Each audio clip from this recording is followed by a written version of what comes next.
أعوذ بالله من الشيطان الرجيم. بسم الله الرحمن الرحیم. ربی یسر ولا تعسر وتمم بالخیر. السلام علیکم ورحمۃ اللہ وبرکاتہ. امید ہے تمام خیران خیریت سے ہوں گی. خیران ہم جو درس پڑھ رہے ہیں فقہ کا، جس میں ہم نے وضو کے احکامات پڑھے، ڈیٹیل سے ہم نے تمام وضو کے احکامات کو تمام کیا. اب جو ہے ہم غسل کے احکامات پڑھ رہے ہیں. واجب غسل ہم نے بات کی تھی کہ 7 غسل ہیں جو واجب ہیں، اور واجب غسل کے ساتھ ہم نے سب سے جو پہلا غسل تھا وہ غسل جنابت.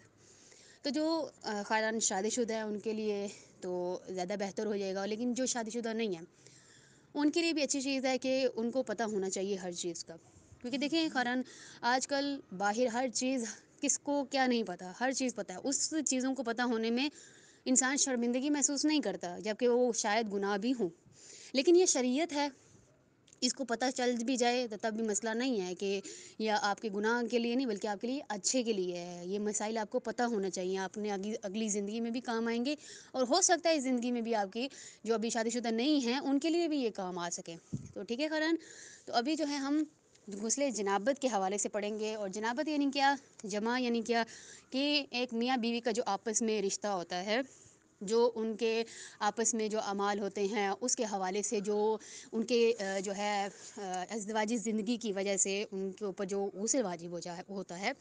اس کے حوالے سے اس میں جو ہے احکامات ہم پڑھیں گے. ٹھیک ہے خیران، تو دیکھیں جو ہمارا پہلا مسئلہ ہے جنابت کے احکامات میں، مسئلہ نمبر 344، یعنی کہ دو چیزوں سے انسان مجنب ہو جاتا ہے. مجرم یعنی کہ ناپاک ہو جاتا ہے، پھر اس کو غسل کی ضرورت پڑتی ہے، مجنب اسے کہتے ہیں. ٹھیک ہے، ایک جمع یعنی جو ازدواجی رشتہ جب قائم ہوتا ہے، ایک وہ جمع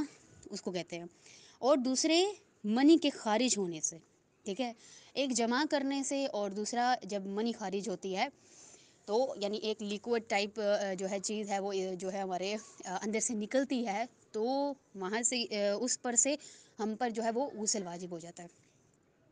خواہ وہ نیند کی حالت میں نکلے، ہو سکتا ہے کہ مطلب زیادہ تر مرد حضرات کے ساتھ ہوتا ہے کہ ان کے ساتھ جو ہے وہ نیند کی حالت میں ایسا ہو جاتا ہے، لیکن کبھی جو ہے استثنائی مورد ہے کہ بہت کم جو ہے عورتوں میں بھی ایسا ہوتا ہے کہ نیند کی حالت میں نکلے یا جاگتے ہوئے نکلے، کم ہو یا زیادہ ہو. لیکن اب اس کی بھی اقسام ہیں کہ اب اس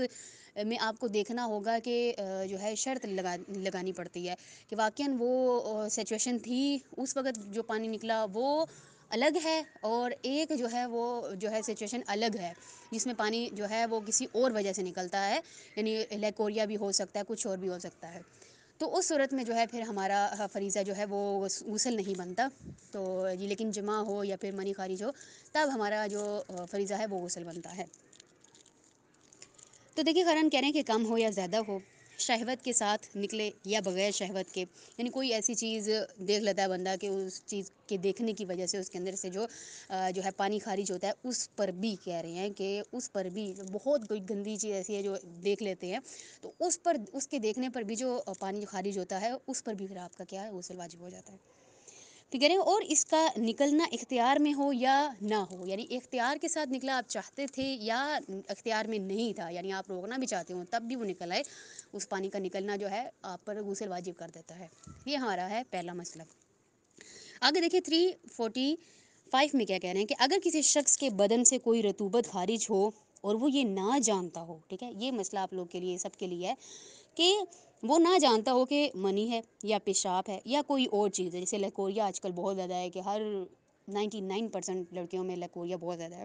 اب اس کو سمجھ نہیں آتی اب لڑکی کو کہ بھئی یہ لیکوریا ہے یا منی ہے، لیکن اس میں سچویشن دیکھنی پڑتی ہے کہ آپ نے کچھ ایسا دیکھا نہیں ہے، آپ نے ایسا کچھ فیل نہیں کیا، تو اس صورت میں آپ کا نہیں بنتا غسل، واضح بات ہے. لیکن ایک دفعہ آپ نے جو ہے ایک چیز ایسی دیکھی، یا پھر اگر آپ ازدواج میں ہیں یعنی شادی شدہ ہیں، تو اس صورت میں پھر ظاہری بات ہے کہ اگر ایسا کچھ ہوا ہو آپس میں تو پھر جو ہے جا کے غسل واجب ہوتا ہے. بہرحال یہاں پہ وہ سچویشنز ساری الگ ہیں. یہاں پہ جو بات کر رہے ہیں اب انہوں نے بتایا کہ ایک بندے کو پتہ ہی نہیں ہے، وہ جانتا ہی نہیں ہے کہ اب یہ منی ہے یا پیشاب ہے یا کوئی اور چیز ہے. اگر وہ رطوبت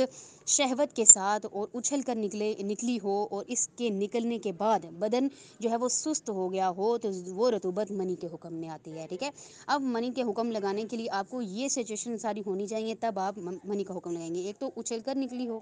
اب آگے انہوں نے یہ بھی بتایا کہ اچھل کے نہ بھی نکلی ہو تب بھی وہ منی کا حکم رکھ سکتی ہے۔ اچھل کر نکلی ہو اور اس کے نکلنے کے بعد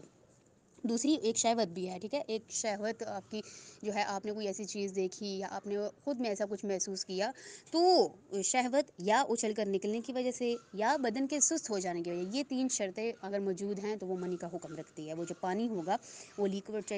چیز ہوتی ہے، وہ ساری جو ہے وہ پانی کی طرح نہیں ہوتی، تھوڑی گاڑھی ہوتی ہے، تو وہ ہے منی کا حکم رکھے گی۔ لیکن اگر ان تین علامات میں سے ساری کی ساری یا کچھ موجود نہ ہو تو وہ رطوبت منی کے حکم میں نہیں آئے گی، یعنی کہ کچھ جو ہے وہ